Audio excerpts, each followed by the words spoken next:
couple friends I'd like you to meet. This is Adrienne, my intern, and... Excuse me. Hi. Pleasure to meet you. You look delicious tonight. Thank you. You probably hear that a lot. Maybe not meant the way I mean it, but you probably hear that a lot. This is Lord Chaz. Pleasure. He'll be our host. Wow, this dude looks like Rob Zombie if he was a pimp. Would you, for a moment, turn around. Watch this. Just turn around. Now watch her eyes, and you'll know why I grow my nails. Okay, yeah, so... An ugly guy like me can't get this reaction without the nails. I get letters from husbands and boyfriends all the time. You son of a... She's making me grow my nails. This guy's got away with the ladies. My impression of the shower scene from Psycho. Oh, wow. A lot of free time on my hands. My friend, I brought you here to the Crescent City Cigar Shop on Orleans. We're barely 100 feet up of Bourbon Street itself. But I brought you here because it's quieter and we can talk a little bit. So tell me, what can we talk about in here tonight? Why is it most people consider vampires to be, connected to the Catholic Church and the whole Christopher Lee cross and, all that sort of thing? Why is that? Well, I mean, it's mere speculation on my part, but like you, I've done tons and tons and tons of research. And though there's nothing that I can point to and say, there it is, my suspicion is this. Religion has fostered that. Religion wants a boogeyman. Right. They want a devil. They want something for humans to be afraid of. Therefore, they seek the protection of the church. And if, for the sake of discussion, vampires do exist, well, naturally, it's the perfect scapegoat because a vampire, by definition, preys on humans. Right. Well, so do lions, and so do tigers, and so do bears, and any part of nature that mankind crosses path in the wrong way, that creature feeds or preys or kills the human. But a human-like predator makes the perfect scapegoat, the perfect devil. One of my favorite stories has to do with a lovely young girl such as yourself. So let me share this with you. And it lends itself to history as well. There was a gentleman named Count Saint-Germain back in 18th and 19th century France. Key things about him: was an alchemist and apothecary, traveled all over Europe, was never seen to eat food. He would always just sip from a glass of red liquid that everyone assumed was red wine, but he claimed to be over 4,000 years old. He would even introduce himself, Mademoiselle, I am the Count Saint-Germain, and I am over 4,000 years old.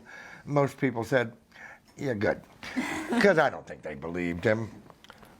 But then, back in 1902, a gentleman named Jacques Saint-Germain came to our New Orleans.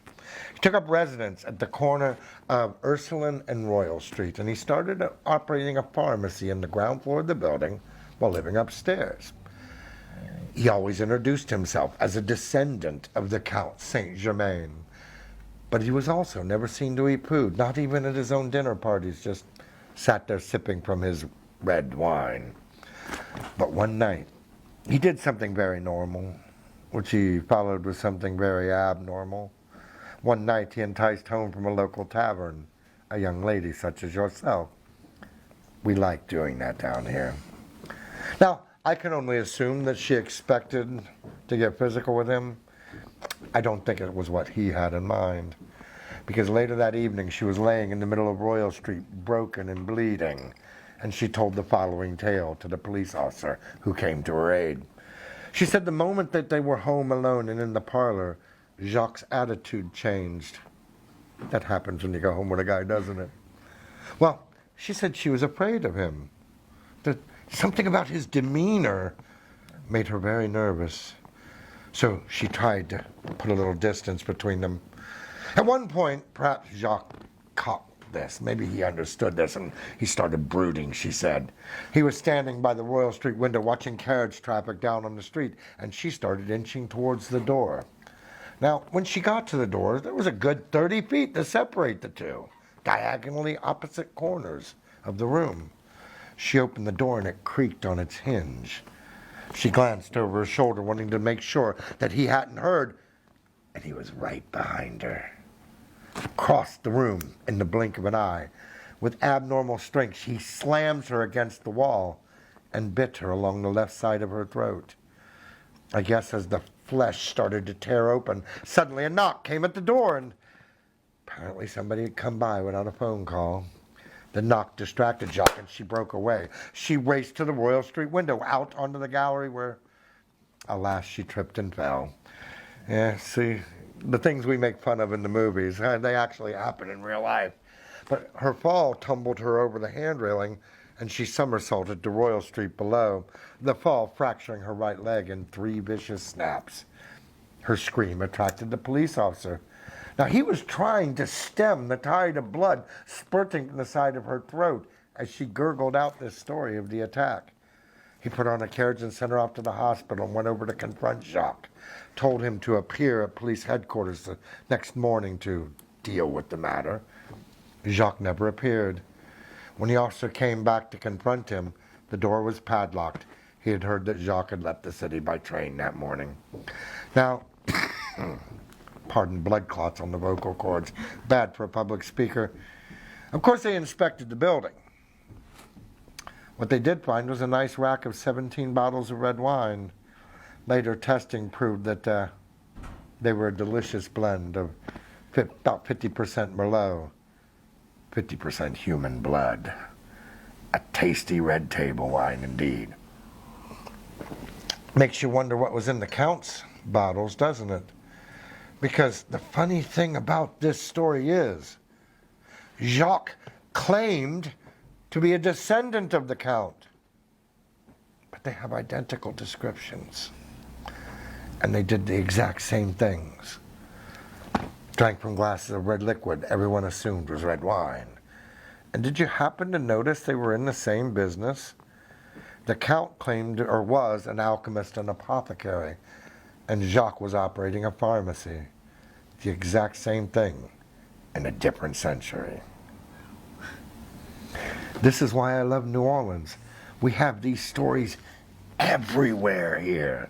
They're throughout our history. No matter where you go, no matter what street you walk down in the French Quarter, there's spirits lurking. There's echoes from our past. There's voices on our air. It's thick here. All you got to do is walk around and you'll sense it. Cut. Got it. Fantastic. I was waiting for a nice hotline. I was like, "Go, he's getting it. He's bringing it. He's bringing it. He's bringing it." That was okay? Yeah, that I've never Chaz, heard that that was one. okay. Holy shit! That I've never used that. I just do. made that up on the fly. I haven't heard you do the Saint Germain at all. Oh, You don't do that one anymore, so I've not Yeah. heard you do. I'm sitting here like, I'm gonna be number under 57. We're gonna Here get I that go. shot real quick and then we'll go. Here, so Jesus. we'll get your high school shot and then yeah. we'll use them off.